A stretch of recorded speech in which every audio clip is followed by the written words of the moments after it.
Welcome to Vidra news. Today's morning bulletin. నేను మీ స్నేహ గౌడ్. తమ అభిమాన నాయకుడు కేటీఆర్ పుట్టినరోజు సందర్భంగా మొక్కలు నాటిన బీఆర్ఎస్ యువ నాయకుడు పరశురాం నాయక్. భారత రాష్ట్ర సమితి వర్కింగ్ ప్రెసిడెంట్, హైదరాబాద్ ను ఐటీ రంగంలో అగ్రగామిగా నిలిపిన మాజీ మంత్రి, తెలంగాణ రాష్ట్రంలో యువతకి ఎన్నో ఉపాధి అవకాశాలు కల్పించి యువకుల గుండెల్లో స్థానం నిలుపుకున్న కల్వకుంట్ల తారక రామారావు పుట్టినరోజు సందర్భాన్ని పురస్కరించుకొని చాకరిదన గుట్ట తాండాలో గ్రామ బీఆర్ఎస్ అధ్యక్షుడు, యువ నాయకుడు పరశురాం నాయక్ గ్రామ పంచాయతీ పరిధిలో మొక్కల్ని నాటారు. ఈ సందర్భంగా తమ అభిమాన నాయకుడు కేటీఆర్ మరింత ఉన్నత శిఖరాలను అధిరోహించాలని ఆయన ఆకాంక్షించారు.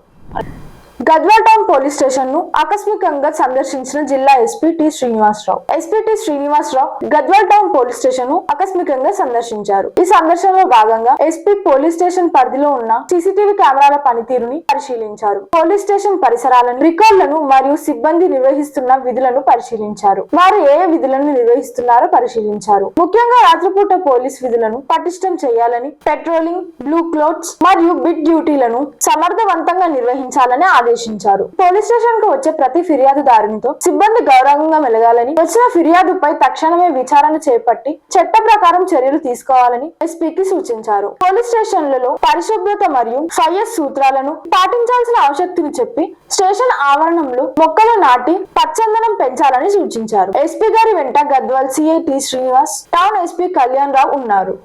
మాజీ జెడ్పీటీసీ విశాల్ రెడ్డి సహకారంతో గ్రామ హై స్కూల్లో సోలార్ సీసీ కెమెరాలు ఏర్పాటు. కేశంపేట్ మండల పరిధిలోని పాపిరెడ్డిగూడ గ్రామంలో హై స్కూల్లో కేశంపేట్ మండల మాజీ జెడ్పీటీసీ విశాల్ శ్రావణ్ రెడ్డి సహకారంతో సోలార్ సీసీ కెమెరాలు ఏర్పాటు చేశారు. సీసీ కెమెరాలు ఏర్పాటు చేయడంతో గ్రామ ప్రజలు, ప్రధాన ఉపాధ్యాయులు మాజీ జెడ్పీటీసీ విశాల్ శ్రావణ్ రెడ్డికి ప్రత్యేక ధన్యవాదాలు తెలిపారు. ఈ క్రమంలో కానిస్టేబుల్ అశోక్ రెడ్డి, ప్రధాన ఉపాధ్యాయులు తదితరులు పాల్గొన్నారు.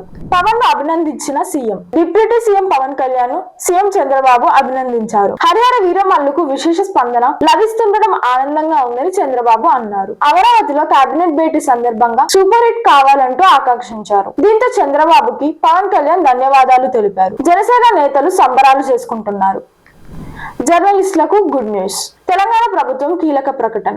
వచ్చే వారం జర్నలిస్టులకు కొత్త అక్రిడిటేషన్లు. జర్నలిస్టులకు సంబంధించి కీలకమైన 3 ప్రధాన సమస్యలను ఒక్కొక్కటిగా పరిష్కరిస్తామని రెవెన్యూ, సమాచారం, గృహ నిర్మాణ శాఖ మంత్రి పోగులేటి శ్రీనివాస్ రెడ్డి హామీ ఇచ్చారు. తెలంగాణ రాష్ట్ర వ్యాప్తంగా త్వరలోనే జర్నలిస్టులకు కొత్త అక్రిడిటేషన్లు ఇస్తామని ప్రకటించారు. గురువారం జూలై 24 ఖమ్మం జిల్లాలోని వైరాలో TUWJ 4వ జిల్లా మహాసభలో మంత్రి పోగులేటి శ్రీనివాస్ రెడ్డి ముఖ్య అతిథిగా పాల్గొని మాట్లాడారు. వచ్చే వారంలో అక్రిడిటేషన్ కార్డులు. మంత్రి పోగులేటి వచ్చే వారంలో అక్రిడిటేషన్ కార్డులు మంజూరు విషయంలో యూనియన్ నాయకులతో చర్చించి ఫైనల్ చేస్తామని మంత్రి పోగులేటి శ్రీనివాస్ రెడ్డి తెలిపారు. అక్రిడిటేషన్ కార్డులు ఇచ్చిన తర్వాత వెంటనే హెల్త్ కార్డులు ఇస్తామని వెల్లడించారు. ఇళ్ల స్థలాలకు సంబంధించి సుప్రీంకోర్టులో ఉండటంతో న్యాయ నిపుణులు చర్చించి ఎలాంటి ఆటంకం కలగకుండా ఇళ్ల స్థలాలు పంపిణీ చేస్తామని మాటిచ్చారు. జర్నలిస్టులు సంక్షేమమే ఉద్ఘాటించారు. జర్నలిస్టులకు అన్ని విధాలా అండగా ఉంటామని మంత్రి పోగులేటి శ్రీనివాస్ రెడ్డి హామీ ఇచ్చారు.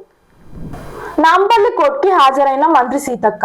కరోనా టైంలో నమోదైన కేసులో నాంపల్లి స్పెషల్ కోర్టులో మంత్రి సీతక్క హాజరయ్యారు. బీఆర్ఎస్ హయాంలో ఇందిరా పార్క్ దగ్గర సీతక్క దీక్ష చేశారు. గాంధీనగర్ PS లో సీతక్క, NSUI నేతలపై కేసు నమోదైంది. ఈ కేసులో విచారణకు హాజరయ్యారు మంత్రి సీతక్క. అయితే తామేమి తప్పు చేయలేదు, న్యాయస్థానాలపై తమకు నమ్మకం ఉందన్నారు సీతక్క. కరోనాను ఆరోగ్యశ్రీలు చేర్చాలని దీక్ష చేస్తే కేసులు పెట్టారని మంత్రి సీతక్క ఆరోపించారు. బీఆర్ఎస్ నేతలు తమపై తప్పుడు కేసులు పెట్టారని విమర్శించారు. కరోనా నుంచి పేదలను కాపాడాలని ఆ రోజు పోరాటం చేశామని చెప్పారు సీతక్క. కరోనాను ఆరోగ్యశ్రీలు చేర్చమని డిమాండ్ చేస్తూ ఏప్రిల్ 2021లో ఇందిరా పార్క్ వద్ద INSUI నాయకులతో కలిసి నిరాహార దీక్ష చేశారు. ఆరోగ్యశ్రీ కింద కరోనాకు చికిత్స అందించాలని, ఉచిత అంబులెన్స్ సర్వేలు ఏర్పాటు చేయాలని అప్పటి బీఆర్ఎస్ ప్రభుత్వానికి డిమాండ్ చేశారు. కరోనాతో మరణించిన ప్రతి కుటుంబానికి వాళ్ళు ఆసుపత్రిలో కట్టిన బిల్లులను సీఎం RF కింద చెల్లించాలని కోరారు. అయితే కరోనా నిబంధనలకు విరుద్ధంగా ఇందిరా పార్క్ దగ్గర ధర్నా చేసి కరోనా వ్యాప్తి చేస్తున్నారని అప్పటి ప్రభుత్వం సీతక్కపై కేసు నమోదు చేసింది. ఈ క్రమంలో కేసు విచారణలో భాగంగా సీతక్క, ప్రజా ప్రతినిధులు కోర్టుకు హాజరయ్యారు.